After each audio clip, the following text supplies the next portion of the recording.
I have a big question for y'all out there. What do buyers actually need from us anymore? I mean, guys, I've been doing this so long. I remember when printing out the sheets was like fancy, when there was properties for sale and you're like, I've got a color printer, and you would print out listings and bring them out to a buyer and they'd be like, "Ooh, this is what's for sale." But y'all, the world has changed so much and buyers need just a completely different set of things from us agents these days.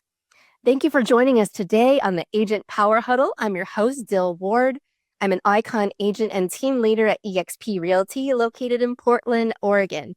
I've been in the business almost over 20 years. Gosh, I know I only look 5, but I believe strongly that business should be more about transformations than transactions. And it should also be a path to personal growth, meaningful success, and a life you are excited to wake up to.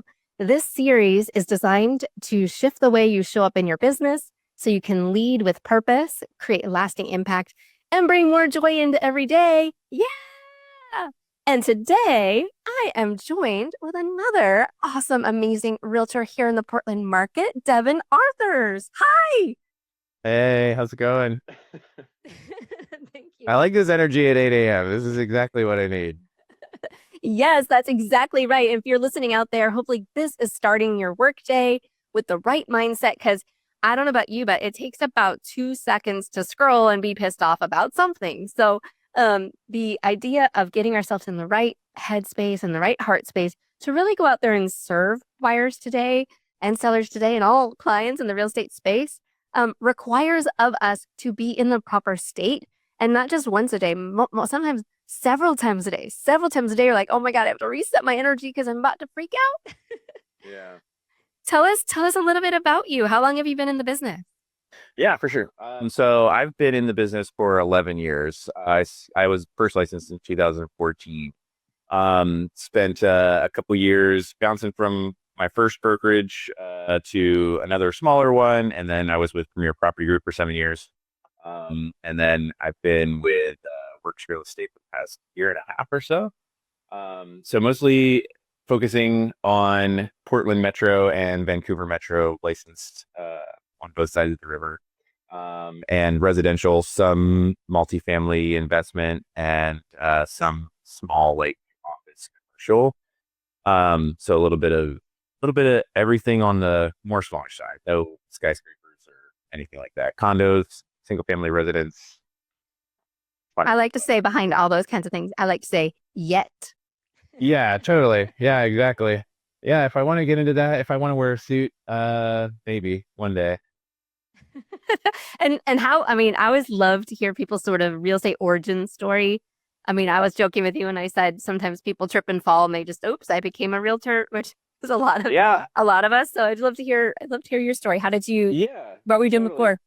So, I grew up in Delaware and I went to college in Indiana and always knew that I was gonna end up on the West Coast somewhere. I really had no perspective of what Portland even was while I was in college, so that was early 2000s. And had a reason to move out here right after I graduated college. Job market was not great, and I really didn't want to stay in Delaware on the East Coast anymore. So I just kind of packed everything in the car and drove to Portland. Ended up with a job at a tech company out in Hillsboro, where I was doing account management and sales for a number of years, and then bought my first house in 2012. And through that process, kind of fell in love with the concept of buying and selling real estate. I thought the process was really interesting. And I don't know, it was just kind of like sparked something in me. And then as I was about to have my first kid, I knew that the career trajectory for staying in marketing and sales on the tech side was going to end up requiring a lot of travel. And I didn't want that as a new parent. And so I was like, well, how can I take these sales skills that I've developed with this tech company, and it's like solution sales. So it's not like, you sell 500 widgets here and 1,000 widgets there. It's like, how do we solve the problem that our clients have with the technology and the products that we have?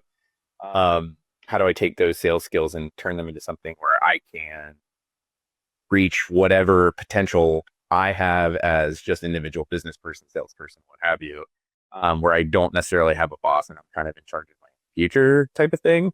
Um, and real estate was kind of the pathway that felt kind of perfect for that. It was the right vehicle for me at that particular time of life. So yeah, I kind of just like Googled like how to become a realtor and like, went down the path of like online licensure and did that over, 3 or 4 months and then just kind of like started and probably freaked out everybody. I was married at the time, freaked out my partner at that time. And, but 11 years later, I'm still here. And so I guess it was the right choice. I love this. And when you are getting going, I know this will be helpful for our audience out there who's kind of building their business from the ground up. When you were first like approaching this process of, oh my God, I'm a realtor. I remember personally, I didn't even want to tell anyone I was a realtor for like at least a year. I was like embarrassed. I was like, oh my God, I'm a realtor, Yeah. So once you were like, okay, I really want to be successful at this, what did you do to get going? Um, yeah, that's a great question. God, seems like it was a long time ago, and I'm trying to even think of what I did to get going. I mean, I think some of the traditional stuff of just like getting out there and doing open houses or going out with, if you can find a mentor who can help you out, if you can join a team that can provide you with some leadership and some resources to answer questions that you don't know offhand. I know after a certain number of years in the business, you just know things because you had so much experience with them. They're just in the back of your mind. It's muscle memory to answer certain questions or to know what the right answers are to questions that people haven't even asked yet. But you don't know that, obviously, when you're right away, you're just getting started, like learning the fundamentals.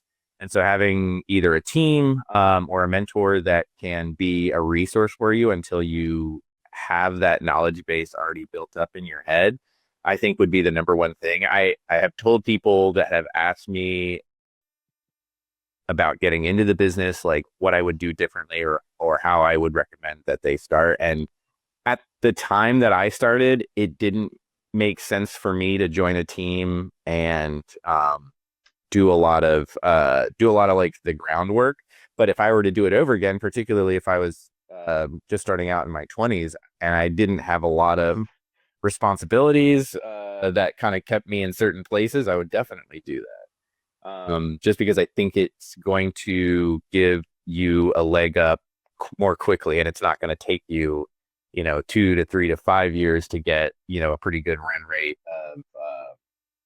of experience in sales under your belt. I think you can do it a lot faster than I did, in particular, if you have that type of start.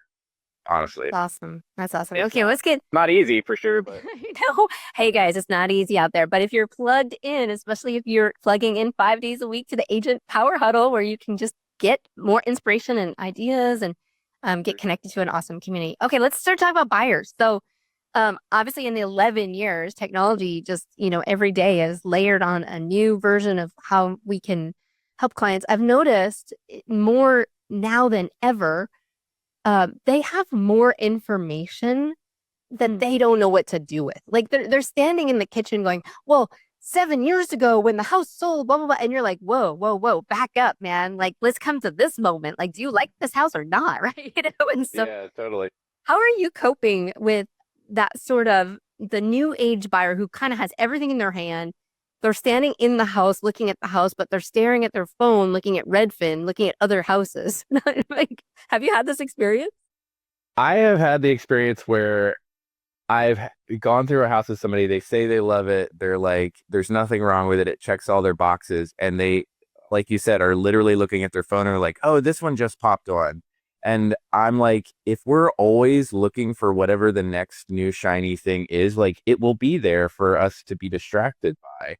Um, I've had clients, and I'm sure we all have in this area, who are engineers of some sort, and they have analysis paralysis because there's just so much, there are so many options or maybe not in other markets, there haven't been as many options and you had to move quickly. But nowadays, where things stay on the market a little bit longer and you have more to choose from, it actually makes it harder to make a choice. And I typically get to the point, and I think it just takes some experience for buyers. If they're first time buyers, this is the hardest hump I think to get over, is just making a choice and sticking to it.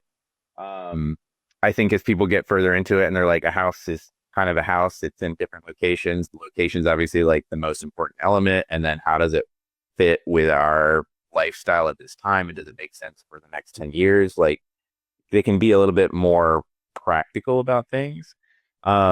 So yeah, having all of the information and maybe too much information at hand is, I think, the problem that's not going to go away for us. And it's just making people realize that, if you want to make this choice, if you want to do this thing, like, it's kind of a commitment that you have to make. And there's always going to be something better out there, but there's always going to be something better out there from that one too. So at what point do you stop and realize, like, something has to be the linchpin that makes you make that choice, that commitment? And maybe it's just finding out what that is. I think for most people, it's obviously location. What's the best location you can get for your budget? This is one thing you can't change about real estate, right? But maybe it is something else. Maybe it's a school district, or maybe it's, I don't know, proximity to a golf course, or Yeah, trying to pin them to some pivotal thing that is of yeah. like helping them prioritize too. I think I've been working recently with several buyers in a row where they're first time home buyers. They're trying to plan for the kids' high school and when the parents come to live with them. And it's a cute notion to think they're going to live there forever and ever and ever, but Right. not on your budget, man. You're going to hate this house in 3 years if you ever get a raise. It's like it's so much responsibility. I feel like their minds are trying to make one house be every version of their life, and they want to be able to build an ADU, and they want to do this, they want to do that. It's just like, Right. oh, you're not even going to want to live next to this cannabis shop in 3 years. I promise. Like, just like you have to do it today. But I think that what's been really fascinating for me, wanting to keep evolving my business, be cutting edge, and always learning. I was in the store and I was asking the sales clerk, who's supposed to be the expert on the thing, a question, and they didn't know. So I'm on my phone on ChatGPT asking the question, and I'm getting the answer faster and more relevant and more granular. And it was that moment my mind just went, oh my God, this is the evolution of real estate. Like, they're going to walk into the open house and they don't even need to talk to you because they're going to with the phone. And so bringing our energy and our presence and our awareness and our curiosity and our compassion to the table, I think, is what's up on offer now. It's no longer what year was this house built. Like, that doesn't need to come from you anymore, Right. And Yeah, I think it's like, it's certainly like not what it was before. I think it's definitely more. I think I had a sort of epiphany a year and a half ago or something, that, like, the golden rule needs to get updated to, like, don't treat people the way you want to be treated, treat people the way they ask you to treat them. So, like, whatever it is that they need, because they have so many tools, they have so much potential unique knowledge and experience about what they're looking for, that they will tell you if you ask them and listen to them. And we're not selling widgets. Like, it's just every property is unique, every buyer is unique, every situation is unique, and they'll tell you. You just have to ask them and listen, and switch up your tack when every time. Honestly, I don't think any buyer has been exactly the same for me. I know I love to tell people that's the only thing keeping me in this job every day this long is that it's always different. Who the heck True. knows what's going to happen next? Yep. Like watching a TV show every day. Yep. Oh, okay. So what is one thing that you think you do really well in preparing the buyer before you even get started on the journey? They just reach out to you like, Devin, what's up? Like, we're thinking about buying a house. Like, what do you do next? Well, maybe this is definitely the correct answer, but, have that conversation about financing and budget, and make sure that they have given it some thought. I think I would be lying if I said I didn't treat, certain people differently. If it's somebody that I've known, like, for years, multiple years, or they're a past client or whatever, like, there's certainly going to be some rapport there where I may not, like, put them through the ringer of, like, asking them all the front of house questions where it's like, all right, well, have you done your homework on your financing? Where are you at realistically with budget? I don't try to pry too deeply into like their income and assets. That's the job of the lender people. They could be the bad guy on that front. But I mean, certainly there's some amount of homework where you have to at least get a general understanding of where they're at with the process. Like, why are you even looking for property right now? Like, what is your motivation to do this? Are you just curious about these properties or this area or this location or what have you? I mean, those are the questions that I would certainly try to get out in front of, just because I think it helps to guide that conversation later and make sure that they are even asking the right questions of themselves. Because I think it's easy, especially in a day and age where we're all on social media and we're seeing the great Instagram videos and the very beautiful content and just being pushed ads left and right on Facebook and everywhere else, about looking for homes, properties and stuff. Like, it's easy to just be like, oh yes, I'm gonna go look at that house. And it's like, but why? Like, is it really something that you see yourself living in, that you can afford or what have you, or are you just curious about going and looking at it? And if that's the case, like, that's why these beautiful Instagram videos exist. Just keep looking at them. There's no point in like going and seeing them like in person. I don't know. Maybe that's the wrong answer. Maybe I should be like, all right, yeah, let's all go everywhere. But I don't. Our time is valuable. Our time as brokers is valuable, and their time as just people is valuable. And it's like, if that, I don't know, if that is what they find valuable, a valuable way to spend their time, then absolutely. Like, that's why open house exists. But I love it. So you're basically saying you just get right to brass tacks, like, what's up? Why are you doing this? What do what are you thinking here? I love that. I found that people need more than anything a safe place to put a dream. And I don't know about you guys, but when I grew up, I just like I don't feel like I had a lot of people that I could tell anything like big I was dreaming about that wouldn't just squash the hell out of that dream. oh So, no. so I feel like when someone comes to you like, oh man, I'm thinking about buying a house, it's almost like this sacred moment where you're like, oh, they've entrusted me with this dream. And like now I have to like help lead the way to it, right? And so I like to future cast a little bit. I like to just play with them in the dream. I'm like, oh my gosh, you're gonna buy a house? Like, what are you thinking? Like, what's happening? And usually there's a problem that hasn't been uncovered, and they start with the like, oh well, we just think it'd be cool, like, or we want to get closer to the school or whatever, and then you just keep pulling on that thread, and eventually a problem reveals itself. Well, actually, I'm sick of him driving 45 minutes to work every day, and he's not here to help with the kids, and it's like you're unraveling this whole like underlying issue in their life. And then once you have that knowledge, it's like you can hold that as the thing that they're trying to solve as you ask them more qualifying questions around like, okay, well, have you guys talked to anybody about the money? And like you kind of like switching into the reality of it. Like you're coming out of that future cast of the dream, like what's it gonna be like when their commute's only 5 minutes and they can come home and walk the dog and like all the things that their real life is made up of. And then you have to take them to this reality where now you're like, okay, now it's time to like really think about savings and budget and the lease commitments that you're in and all that stuff. And then that's like I call it like the buzzkill part. You're like, oh, that's the real part. But honestly, the leadership that we give them once they've put their little precious dream into our hands is, I really think, part of the value proposition of our skill set, and like why we're going to get paid so much at the end of this is because of our care from the moment that they make inquiry on us, whether it's through online portal or best friend at the bar, like whatever it is, right?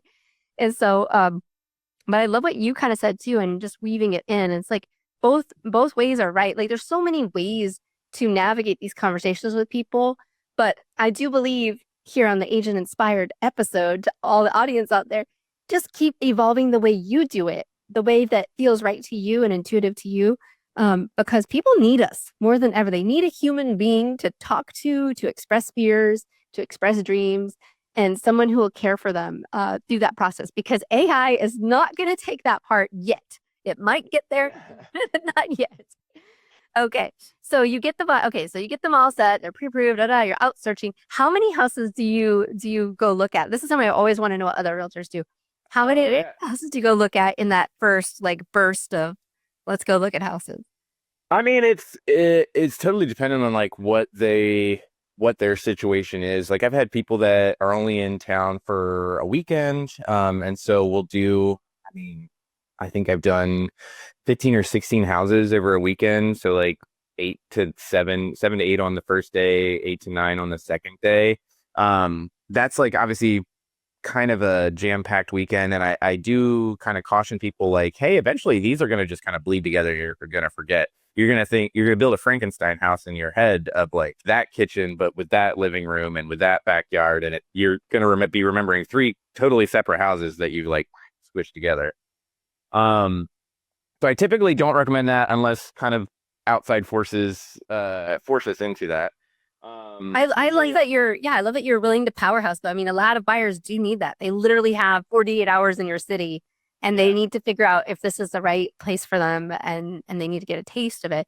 One trick that's worked really good for me is I always tell the buyers on the first house, I go, we need to name the houses so we have a shared vocabulary. And by the Okay. end of this, we're talking about the same house and they always go, what? And I go, don't worry, the house will name itself. And so when we leave the first house, I always go, what's this house's name? And it's just always inevitable. You know, it's like the jungle room or the la la la. Okay. Like Yeah. Yeah. it's, Yeah. and so by the third house, they go, did jungle room have a kitchen? It's like, yes, it did have a kitchen. He's never looked at it. Oh my gosh.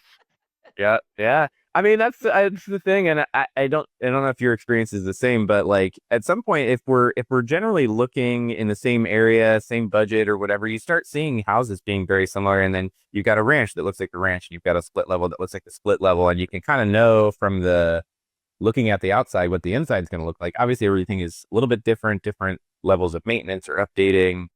Locations are slightly different, but it's like, yeah, if this house style fits for you, like you kind of know where it is. So if you can imagine that it's over here in this section of town or this neighborhood or on this street, like you know whether it's going to check a lot of boxes. And so seeing the house in person is great and we should definitely do it. But that's almost like the smallest checkbox for me is like, what does the actual house look like on the inside? I know that seems totally ridiculous, but it's like you get there eventually. I think once you've seen enough houses, especially as a buyer, like just the style of house is going to inform whether or not it's going to be the right fit for you.